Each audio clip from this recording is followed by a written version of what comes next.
Today I'm going to be talking about A Court of Mist and Fury. Oh my god, I finished this last night. Can I just say, this book is utterly amazing. It's by Sarah J Maas if you have not read it. And if you are looking to read this book, let me just warn you, this is not YA, this is new adult.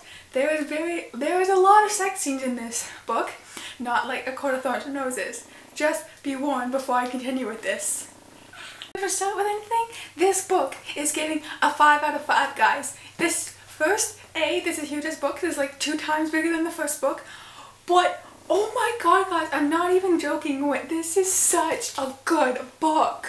Guys, from here on out, I do not have any non-spoilers. So if you have not read the book, do not continue watching.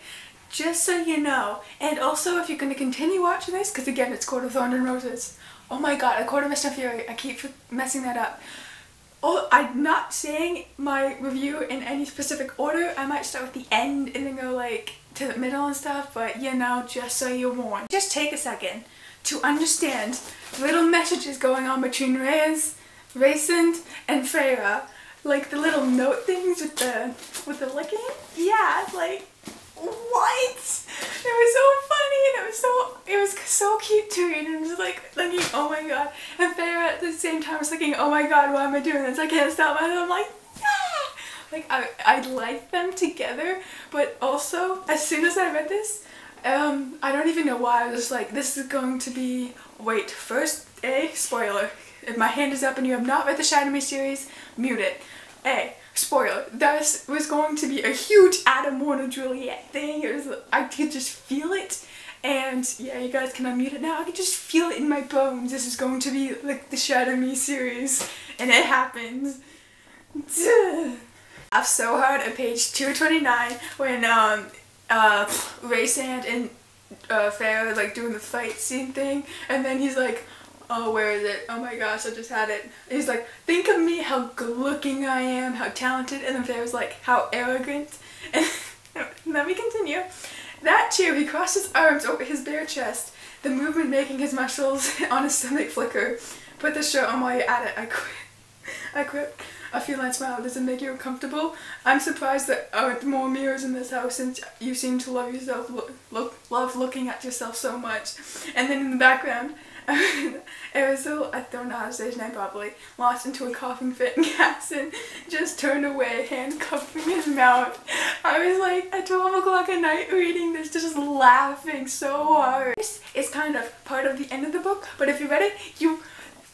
Like, hi, Lady of the Night Court. Oh my god! I couldn't contain myself. I was too happy, too excited. I was like, nah. But on another note, can we first talk about how batshit crazy Tamlin is?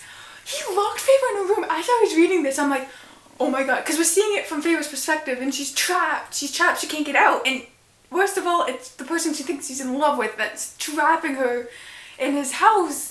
And she can't get out, and I'm like, oh my god, I want to throw the book across the room, but I wanted to keep reading at the same time. Sarah, my emotions, please. Actually, never really saw Rhysand and Feyre mating. Like, I never saw that coming. And well, on the mating subject, what? Lucien and Feyre's sister? I don't remember her name right now, but what? She just comes pouring out of this cauldron. He's like, yeah, we're mated. And I'm like, Feyre doesn't really do anything. I'd be like, what? Like, hasn't Lucien ever met their sisters before? No, I think that was only Tamlin. But seriously, what? So many things happen in this book for my emotions. Rhysand and Feyre. I love it. I love it, love it, love it, love it, love it. And with me loving Rhysand and Feyre, I am completely done with Tamlin. Like, I cannot, as soon as he did that, I'm like, no. I kind of got his reasoning for wanting to keep her safe. Like, he just watched her die, but, so on some level, I guess I could kind of agree with him, but I don't think even Feyre would do that to him. You don't have to protect her anymore, dude. She's high fae, and what is this with her not being able to train? You know people are going to come up to her, and if you were ever away from Feyre, she needs to be able to protect herself, which is what Rhysand basically said, guys. And again, I'm kind of going back to the book, like the ending of the book, when they were in the throne room, and she had like lights go out of her and she was going over to Tamlin instead of Race, and I'm like, what are you doing? Like, even though this was from her perspective, I was still kind of confused, like, okay, but what are you doing? Like, and we didn't really know until the very end when Raisin said what happened, that what was happening, but I was so confused and so worried. I'm like, no, what are you doing? What are you doing? Going through the book and seeing Tamlin like this, it kind of makes you wonder, was he always like this throughout the Court of Thorn and Roses? We just didn't see it? Like, I was really confused. I'm like, maybe he was, like, he kind of was, but he still at least go outside without people, like, going with her. And I was really sad because Tamlin seemed so sweet in the beginning and so nice, and now I'm just like, no. Like, I don't think my trust in him can go well. Like, he tried to apologize to Feyre and everything at the end. I'm like, no, we're done, no. And Feyre was like the same thing. I'm like, you go, don't do it. Water wolves, guys. And if you don't really know what I'm talking about, because I guess it's been a while since I read the book, but in the book, when, I'm trying to remember the name, whatever the hell they are, like the Rainbow City thing, the water wolves, when they were being attacked, and she's like, the water wolves. And then I love how she said after that Raisin made her retell like what happened over and over again with the water wolves, and just sat there laughing and smiling. I was like, no, it's so cute. Again, back to the end of the book in the castle. A, what the hell, Tamlin, for siding with the evil king dude just so you can have Feyre back, like, obsessive much. And B, you can smell that they are mated. You can smell that Tamlin, that Raisin and Feyre made it. Like, Lucien smelled it. Like, why? He even smelled it. If Feyre said that, his face was in shock, like, oh, he smells it. She is not under a damn spell from Raisin, guys. Like, Tamlin, you need a backup. You are not hallucinating. Just get over it. Also, when they said at the end she was going to be a spy, I'm like, well, the next book's going to be so good. I really hope it's bigger than this book. I mean, this book took so long to read just because of the size. But please, Sarah, please make it bigger. I don't care if it's 800 pages. I will read it. It's Feyre. Come on, guys. Write down the page. But before, like when they were about to have the wedding, and I forget her name, like the apprentices was like, okay, what kind of roses do you want? And Faye was just like, you pick just anything but red. She said anything but red roses. And what happens to be at the wedding, guys? Red roses. Oh my god. If I was Faye, I would have lost it too. I'm surprised she didn't stop and like run the opposite way. She specifically said, not red roses. And what did the priestess do? Fucking red roses. Oh my gosh, guys. I'm sorry. Raisin reminded me so much of Warner, how he's just like, you can go do your own thing, and she's like, she was fragile in this book in the beginning, and then she found Warner. See, now I'm even saying Warner. She found Raisin. It reminded me a lot of the Shadowmane series. Not in a way that like, oh, it was exactly the same, but the fact that the main female character was so weak, and then someone was keeping her down, and then she had to go to someone else, and like, be strong again. I don't know how else to explain it. So on the subject of Raisin, even in the Court of Thorns and Roses, I never really saw him as the bad guy, even though he was technically supposed to kind of be the bad guy. I just thought, oh, he's just working for, I don't even know how to say her name, but I never really saw him as the bad character, and this proves it. Like, he's a good character. He just has that mask on that Feyre kept saying. He has a mask on for other people to say, for other people to see. And like, I feel like that was with everyone, kind of. Like, they always wear a mask in different settings. I was so happy when she saw the real Raisin. I'm like, ah, it was so cute. Well, not cute. It was sexy as hell, guys. Also, I kind of guessed that Feyre was gonna have the powers from like all the other High Lords, because for me, I don't know if anyone else, but it kind of felt like it was leading up to all those powers, and it was just proved in this one. Can I just talk a second about when she sprung wings? This kind of irked me, because why don't they just teach her how to fly? Because then she can fly with them, and that she doesn't have to window everywhere with them, and she doesn't even really know how to do that. So just teach her to fly. She's already proved that she can have wings, guys. She has it twice in the book, I think. One, when she was like, no, Lucian, no, I'm not going with you. And Lucian, when that happened, guys, by the way, I was like, Lucian, no, like, you were like a nice guy, I liked you, but now we're like done, it's over. When she had wings that time, and then I'm pretty sure when she was in the castle with like the king and everything, she had wings again, like when she like broke through the seal, I guess. She was like everything Adam and she had wings, and then he brought it back. I'm pretty sure that's what happened, because I think that's what happened.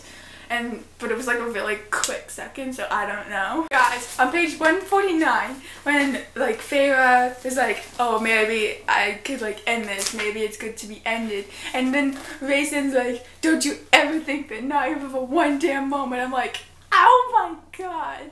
It was so cute, and Feyre even sighed, and I was so happy. But yet, like, through the bond, he felt, he's like, don't ever think, like, he didn't even like not say anything. He said something about it. He's like, don't ever think that for one damn moment. And I was like, I'm sorry, this made me feel so much.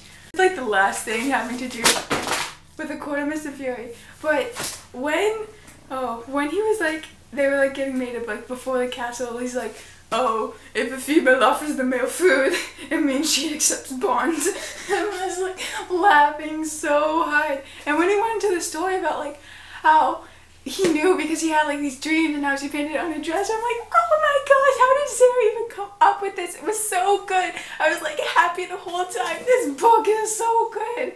It was like the whole chapter, him explaining the fact that they were mated and how he felt it and why he did what he did with the other girl. I don't remember names after the A.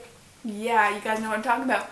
Why he did what he did to like protect her and everything, and how when he kissed her, he was just pissed off and jealous. And it was so nice to go back to that and have it explained why he did it. And at the end, when he's like, oh, so you love me? And then he's like, yeah. And then she's just like, then eat. And it was so cute, guys. And after that, you know, it got a little steamy. But, oh my gosh. I also love the fact that they were saying how they had to be like weeks and weeks before like the male to like if someone looked at the other mate, and then the male would be like attacking them and everything. For some reason, it kind of reminded me of what is it, Twilight, like Breaking Dawn Part 2? No. Yeah, it was Breaking Dawn Part 2, and you know what I mean, like the movie, I haven't read the books. But it kind of reminded me of that, and then when he had the audacity, Jason, to, like, he knew it was coming. He knew it was coming, and he still went for it right after they came back from the house. Like, and Feyre's like, oh, okay. And I love how Mor's just like, welcome to the family. Like, they're fighting over there, but welcome to the family. Oh my god, guys, this book is so amazing. That was it for the Court of Mist and Fury book talk. Guys, I actually sat there on my bed for a little bit rereading all my favorite parts. I want to know what your favorite parts are. Comment down below. If you want to check out my other channel, subscribe subscribe right here. Check out my other channel up here. And yeah, I upload every Tuesday and Thursday. And guys, just be warned, I'm leaving on the 29th of June, so I won't be uploading the last week, the 30th of June, because I will probably have a lot of jet lag from going back to London. So I will be uploading on only the 28th, and it will be like my June wrap up, just so you guys are forewarned. Again, this book was so amazing. I can't wait to the next one. Guys, it is only a trilogy. This book is only a trilogy. I'm like, no. Other than that, yeah, bye.